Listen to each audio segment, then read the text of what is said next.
Hello, boys and girls. Today, we will be reading Margret and H.A. Ray's Curious George Visits the Library. It is illustrated in the style of H.A. Ray by Martha Weston.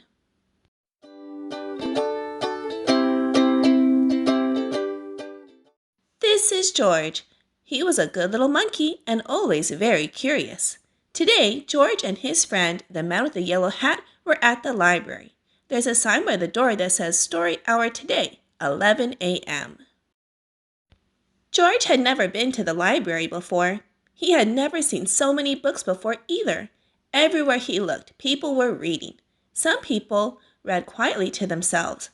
But in the children's room, the librarian was reading out loud. It was story hour.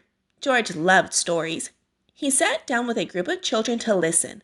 The librarian was reading a book about a bunny. George liked bunnies. Behind the librarian was a book about a dinosaur. George liked dinosaurs even more. He hoped she would read it next. But next the librarian read a book about a train. George tried to sit quietly and wait for the dinosaur book to be read. But sometimes it is hard for a little monkey to be patient.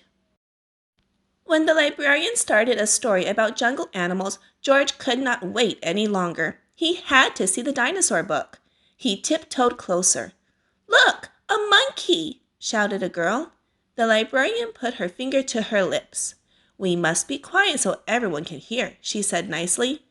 "But there's a monkey," said a boy. The librarian nodded and smiled. "Mm-hmm," she agreed.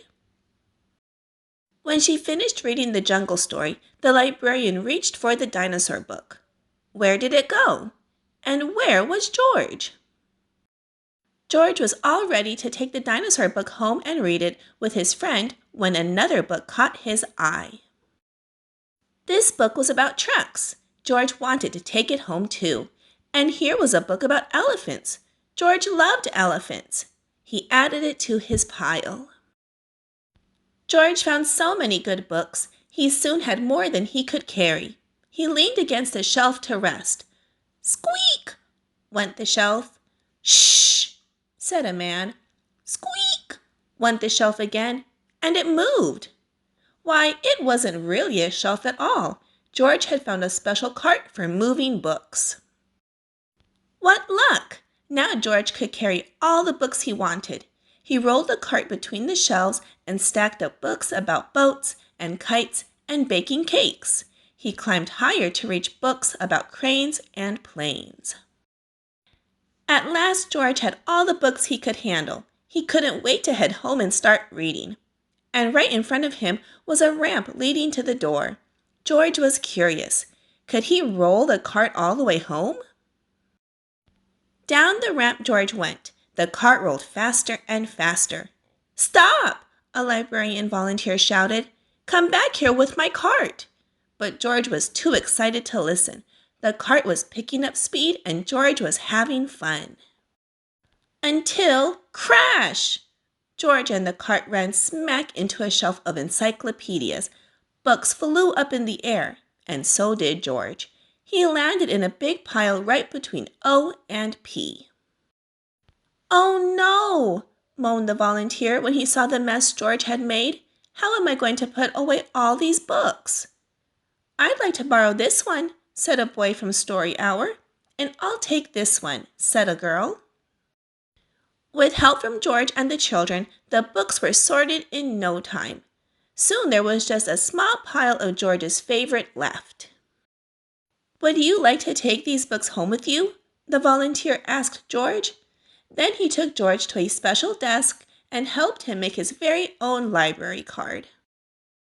George was holding his brand new card when his friend arrived with a stack of books of his own.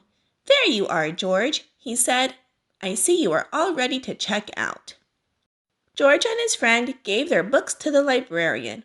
She smiled when she saw George's pile. "I was wondering where this dinosaur book went," she said. "It's one of my favorites too." The librarian stamped the books and handed them back to George. With his books under one arm, George waved goodbye to the volunteer, the librarian, and the children from Story Hour. "Come see us again soon, George. The librarian said, waving back. "Enjoy your books."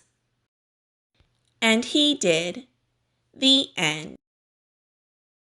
Alright, boys and girls, I hope you enjoyed this reading of Curious George Visits the Library. If you would like to add this book to your collection, I'll have it linked down below in the description box.